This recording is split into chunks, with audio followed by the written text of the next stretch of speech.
Hi, it's Annika, and I am in Alabama. I am at Blakely State Park, which I picked kind of randomly. I was just looking for a place to camp, but it's apparently one of the last battles, or the last battle of the Civil War took place here. So this is all about Confederate history, and I am seriously having an out of country experience. It really feels like traveling internationally. New Orleans definitely felt like a different country. Um, and then, being in the South, like being in Alabama, um, it feels very different than anything I know of the US. So it definitely, everyone speaks English, although sometimes I have a little trouble with the southern pronunciations of things. That's the one time where it really matters that I am not a native speaker, but that English is my second language. When I'm hearing a really strong dialect, it can be really difficult to decipher. Thankfully, it's slow. It's very, very slow. Um,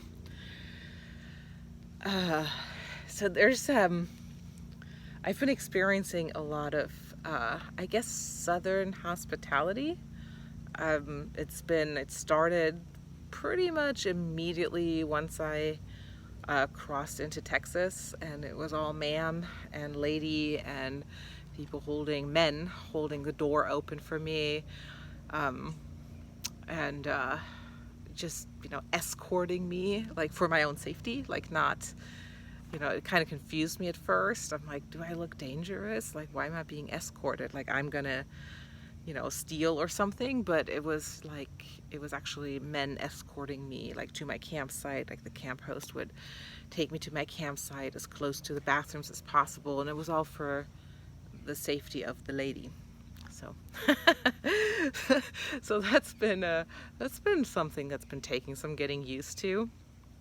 And with that, this Southern hospitality, which is also very different. Complete strangers that I just meet have been, um, just so hospitable. Like, one person, a complete stranger who I just connected with through couch surfing, ended up buying me lunch. Like, we spent 45 minutes together, and it did not at all feel like he was hitting on me. It really just felt like a hospitality generosity thing. And so I'm experiencing that in various different ways. And it's been very sweet and charming. And then there's also this element of obligation that comes with it. That there's a part of it that makes me really uncomfortable. And it's not because of the intention of the people who have been really hospitable, but it's more of what it does in me. Like, it triggers an appeasement response in me. So there's been several instances where someone uh, basically tried to like pushed things on me, um, like things that, like, positive things, like, here, take this, here, take this, and have that, and like, here, I'll pay for it, and I'll do this, and um, it, there's been several times where I could sense that I'm actually a no to this. Like, I don't want this. Like, maybe it's a kind of food that's actually not right for me in this moment, that doesn't feel right for my body, or it's just a kind of experience that I'm just really not wanting to have in this moment, even though it's like a fun, nice experience, but it's just not right for me in that moment. And there's been several times where it felt so intense, like the pressure to accept what was being given to me was so intense that I went into appease and I said yes, because it felt impossible. It felt like I couldn't say no. And a lot of times I did end up having a good experience in the moment. So I would end up eating foods that actually did taste really good. And then later I would not feel good because it was either too much food or not the right kind of food. And so I'd just feel off in my body afterwards. Or it was an experience that I did end up having a lot of fun, but maybe I was exhausted and I really needed rest. And so this fun experience was just too much. And I ended up paying for it later and my body not getting the rest that I needed. So there's been several instances, there's a lot of bugs here. There's been several instances like that. And it very uncomfortably brought up for me how much I have done that, how much I have felt entitled or obligated / entitled to push things on other people that were like positive things and trying to force them into their happiness. It's also how I was raised. I was raised in a family and in communities where that was completely normal. You were always talking somebody into it. Oh, come on, you're gonna have fun. Just try it, you're gonna like it. Like, trust me, you're not gonna regret this. You just have to get over yourself. You just have to, and I'm just so not into that anymore. I feel like that it's just not worth it. It's not worth it to me. I feel like the fun and the enjoyment of the moment is just not worth pushing past the part of myself that's a no. So it's been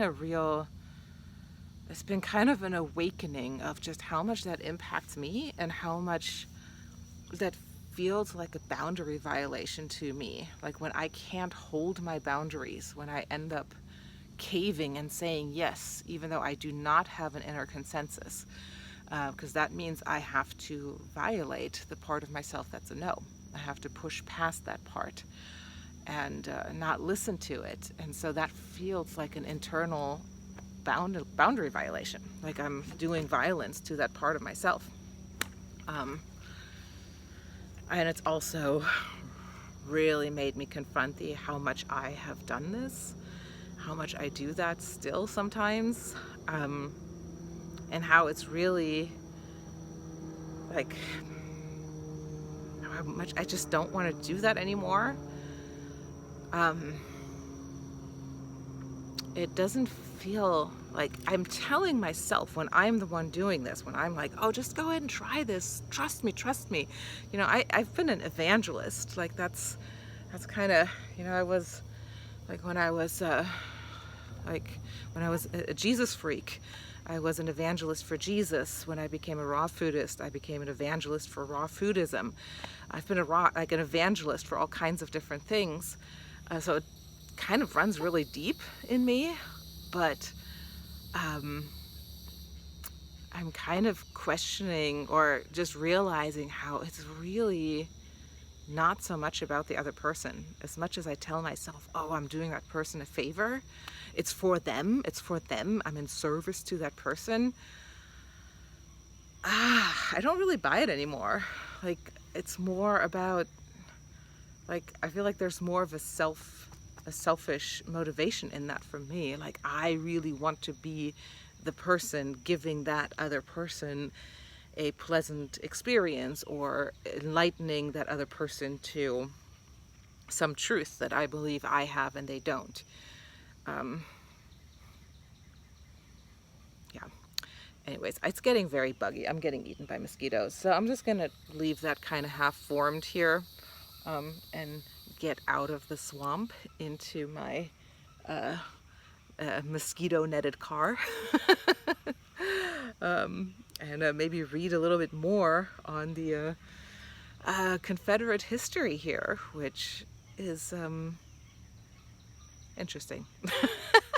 I'll say more about that later. I'm going to leave it at interesting, which is the most meaningless word in the English language. So thanks for checking in, and I'm looking forward to seeing you next time.